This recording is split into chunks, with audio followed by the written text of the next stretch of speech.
Sebentar ya. Oke teman-teman, terima kasih sekali dan Assalamualaikum warahmatullahi wabarakatuh. Berkat Tuhan mengalir atas hidup kita semua. Semoga semua makhluk hidup bahagia, baik yang nampak maupun yang tidak nampak. Oke, terima kasih sekali yang sudah hadir. Ada perbedaan antara tok-tok yang lama dan tok-tok yang baru. Tok-tok yang lama itu penontonnya sekali live ini sampai 700 sampai 1000. Tok-tok yang lama ngeden sampai melet-melet itu pancet cuman ada 148 orang. Ya wes nggak apa-apa. Dan hari ini bahasanya banyak sekali ya teman-teman. Kita berbicara tentang permasalahan-permasalahan yang ada.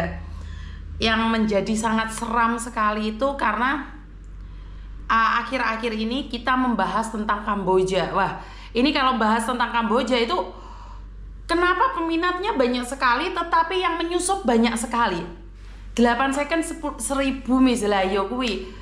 Jadi saya tidak paham ya dengan kejadian yang ada di Kamboja, karena Kamboja ini bukan hal yang baru bagi saya secara pribadi, karena kita berbicara tentang Kamboja itu sudah 3-4 tahun yang lalu kita bahas.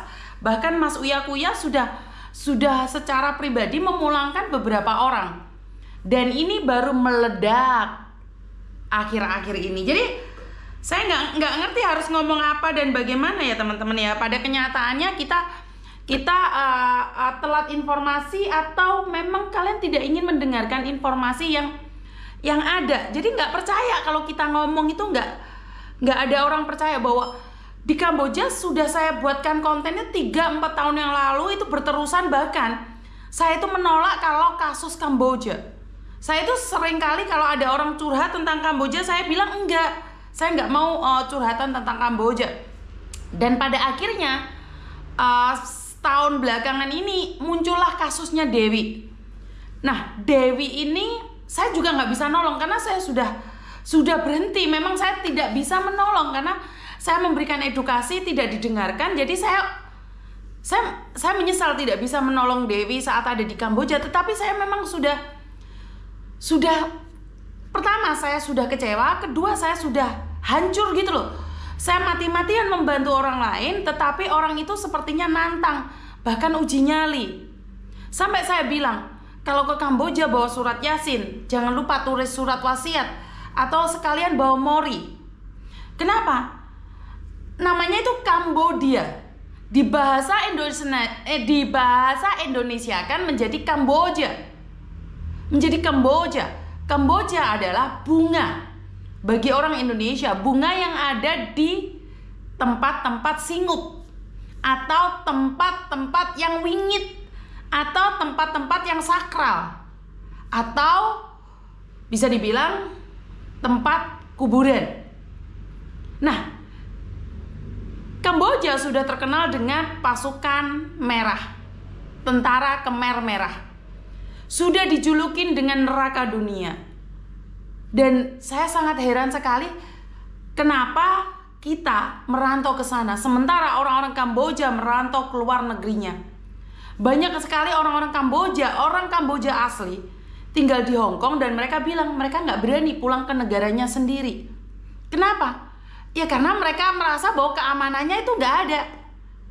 Nah dari situlah saya berpikir kepada teman-teman, kenapa kita sebagai orang biasa, kenapa kita yang tidak ada hubungannya sama sekali, kita harus melawan arus. Jadi kenapa kita harus melawan arus? Sudah diinfokan, sudah dikatakan bahwa Kamboja itu seperti itu. Dan Kamboja di Indonesia sudah identik dengan sesuatu yang wingit, sesuatu yang sangat wingit, tapi kalian masih uji nyali. Dan di Kamboja itu ada tahapan-tahapannya. Pertama kalian ada di sana itu apa sih? Dipekerjakan sebagai judol. Target awal kalian adalah 150 juta. Setelah itu kalau kalian tidak bisa mencapai 150 juta, maka kalian dijual lagi ke perusahaan lain dengan harga mungkin 200 sampai 250 juta. Jika kalian sudah tidak mendapatkan 250 juta, maka kalian dijual lagi 400 sampai 500 juta. Dan di poin terakhir adalah KK Pak.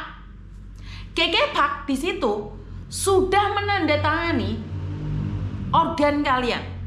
Organ kalian akan dijual itu sudah menandatangani. Jadi kalian setuju. Jadi untuk pengambilan organ itu ada tahapan-tahapannya. Kenapa Miss Yuni tahu? Banyak yang sudah cerita kok. Apakah mereka benar atau tidak? Ya, terserah mereka mau membohongin kita atau enggak. Pada kenyataannya banyak sekali ginjal-ginjal yang hilang. Sementara pemerintah Indonesia aja mengatakan bahwa ada 122 ginjal yang sudah dijual. Yang sudah dijual 122. Ini yang diketahui oleh pemerintah. Terus kalian mau debat sama saya? Kamu mau debat dengan saya? Kalian mau debat dengan saya bahwa mengatakan kenapa Yuni tahu? Ya inilah orang Indonesia dikasih tahu menanyakan apakah Yuni agent. Agent apa? Biasmu tak keplakon kok ya. Emangnya aku agent Kamboja? Aku nggak pernah tahu tentang Kamboja. Tapi ini adalah edukasi. Edukasi itu tidak perlu merasakan trauma. Yang anehnya, orang-orang itu bertanya, emang sudah pengalaman? Sama kayak saya dulu mengedukasi tentang BPJS Ketenagakerjaan. Dikiranya saya ini pegawai BPJS. Terus Yuni itu apakah punya sertifikat keasuransian? Yurana hubungannya saya mau mengedukasi sepengetahuan saya saja. Begitu juga dengan Kamboja. Apakah kalian ingin merasakan dulu baru kalian percaya? Apakah kalian ingin punya trauma-trauma disiksa teriakan-teriakan itu baru kalian diem? Atau kalian memang sengaja ingin mengakhiri hidup dengan cara yang begitu indah, datang ke Kamboja karena tidak ingin dimakamkan di Indonesia, karena gitu kalian mau meluncur ke Kamboja. Teman-teman, di luar negeri mencari pekerjaan tidak mudah, khususnya buat para laki-laki. Ini yang ingin saya sampaikan, bahwa banyak sekali job itu tipu-tipu. Gini loh teman-teman, kalau job cowok di luar negeri prosedurnya gini loh. Di negara tersebut sudah tidak bisa mencari orang lokal, maka dia akan mengajukan di labor department, di disnaker perusahaan tersebut untuk mendapatkan pekerja dari luar negeri. Jadi satu perusahaan ingin hiring orang dari luar negeri itu tidak mudah. Perusahaan itu harus benar-benar bagus. Dan pertama, dia tidak bisa mendapatkan pekerja orang lokal, maka dia mengajukan pada pemerintahannya sendiri untuk meminta orang luar bekerja di tempat dia. Contohnya di Hong Kong. Di Hong Kong membutuhkan pekerja. Iya. Profesional. Iya. Di kebun. Iya. Tetapi proses awalnya, perusahaan pertanian tersebut harus mencari orang lokal, orang Hong Kong. Jika di lokal di Hong Kong sudah tidak ada lagi pekerja, sudah nggak ada lagi pekerja, baru mereka mengajukan ke labor atau ke disnakernya Hong Kong, depnakernya Hong Kong, mengajukan bahwa dia butuh pekerja sebanyak 10 orang bekerja di perkebunan. Nah, setelah mengajukan itu pun masih ditolak, nggak ujuk-ujuk dapat. Setelah dapat surat, baru mereka menginfokan ke agent. Dan saya anehnya ada orang butuh 10-15 di Facebook, di YouTube, itu nggak ada, itu bohong, itu palsu. Karena apa? Karena kebanyakan orang-orang yang diambil itu adalah orang-orang terdekat agent.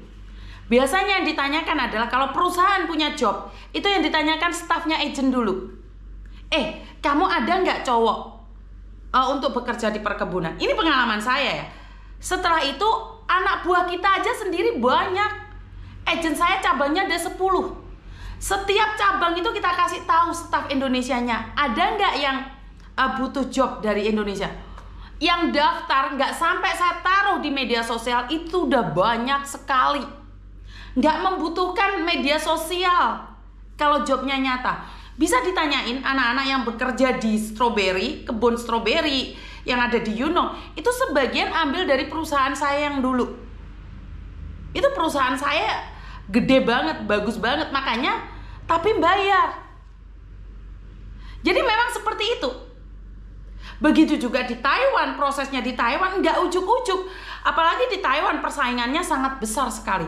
Jadi kalau ada satu pabrik job ada, itu mereka akan menawarkan pada Vietnam, pada Thailand, pada Filipina, pada Indonesia. Jadi persaingannya itu sangat ketat sekali teman-teman. Jadi nggak ujuk-ujuk. Tiba-tiba ada orang ada job nggak punya skill di depan komputer. Ini yang sangat tidak masuk akal sekali. Jadi ya karena edukasi masyarakat kita itu menyangka bahwa pekerjaan itu banyak. Terus karena kamu punya uang, terus kamu punya job. Apalagi promosi job-job yang ada di Australia, job yang ada di Kamboja, Vietnam, Myanmar, ataupun yang negara-negara lain. Makanya saya cuma ingin bertanya, apa kita sebodoh itu dibodohin oleh orang pinter? Yang namanya Bu Ani itu adalah mantan TKW Taiwan, mantan TKW Hong Kong, mantan TKW Makau. Rumahnya kaya, anaknya semua jadi pejabat, tetapi dia rela memakan darah saudara sendiri. Mau apa kalian? Mau apa? Kenyataan itu adalah kenyataan. Orang yang sudah kaya raya, jika hatinya tidak cukup, dia akan menghisap darah kita. Orang yang sudah pengalaman, bahkan orang yang pinter, itu nggak segan-segan menghabisi kalian. Berteman dengan orang pinter yang keblinger, maka kamu akan diserap darahnya. Jadi nggak ada yang namanya orang itu baik sama kamu, nggak ada. Orang baik sama kamu karena kamu bisa dimanfaatkan. Jadi nggak ada. Dia anaknya semuanya jadi pejabat, menjadi pegawai negeri, tapi hasil jual organ kalian dan tidak ditangkap. Bisa renew paspor, keren gak sih? Keren, ini baru keren. Ini baru keren, tidak ditangkap. Padahal dia riwa-riwi Indonesia. Kenapa tidak bisa dicekal? Ini pertanyaannya. Ini pertanyaannya. Gak usah nanya sama saya, tanya pada yang ada di atas sana. Jadi nyawa itu bagi Bu Ani adalah sebuah permainan. Lebih kejam daripada kambing, lebih kejam daripada binatang-binatang korban. Binatang korban dipersembahkan. Binatang korban untuk mengangkat kita suatu saat. Tetapi kita dikorbankan oleh Bu Ani ini dan gak ada jawaban satupun. Bahkan bisa renew paspor. Ini paspor mana? Siapa yang bisa merenew dia gitu loh. Bener gak sih? Jadi ya itu. Karena orang jahat itu, orang sudah jahat otaknya, mereka tuh suka banget lihat penderitaan. Mereka tuh bahagia banget lihat orang lain menangis berdarah-darah. Mereka suka banget menahan paspor orang, terus orang itu disetrum, dia tuh bahagia banget. Itu auranya orang-orang sudah gak jelas. Itu sudah gak jelas, ini perlindungannya kemana? Karena ada orang menyaksikan air mata, ada orang menyaksikan darah. Itu dibuat suatu kebanggaan. Dan itulah mereka. Mereka ngelihat orang disetrum, bukannya miris, bukannya nyilu, tapi bangga. Organ itu gue loh yang ngambil. Organ itu gue loh yang jual. Bangga. Dan anehnya tidak ditangkap. Pertanyaan saya, kalau ini orang ini ditangkap terus digebukin, hak asasi manusia loh. Bener gak sih? Hak asasi manusia. Jadi hak asasi manusia itu dibatasi oleh manusia lain. Kamu berhak menjual organ tubuh orang lain, tetapi ya, apakah pantas organ tubuh orang dijual seperti itu, seperti permainan? Jadi sekarang ini sudah serem banget. Makanya tidak semua, tetapi mantan-mantan yang ada di Kamboja, mereka udah sakit, otak mereka udah sakit, mereka udah punya trauma. Dan suatu saat mereka akan melakukan kejahatan juga di Indonesia. Kenapa? Karena mereka pernah ditindas. Orang yang pernah ditindas itu akan melakukan perlawanan. Dan mereka sudah dipulangkan. Kira-kira nih, orang yang habis disiksa nggak nyiksa kalian yang ada di Indonesia juga. Banyak loh sekarang orang-orang istri sendiri dihabisi. Anak sendiri dipukulin, dijungkelin, dihabisin. Udah nggak ada lagi yang namanya batasan-batasan. Sudah nggak ada lagi norma-norma kehidupan antara toleransi saudara, keluarga, bapak, ibu, udah nggak ada lagi. Kita udah lost control. Kita sudah lost control. Saya nggak tahu harus ngomong apa. Buat mbaknya yang terus ngomong bahwa dia minta paspornya, saya suruh ngapain? Paspormu diapain? Saya nggak bisa bantu kamu. Kamu sudah ada di Kamboja dan kamu ditahan. Saya nggak bisa melakukan apapun. Saya nggak bisa nolong kamu.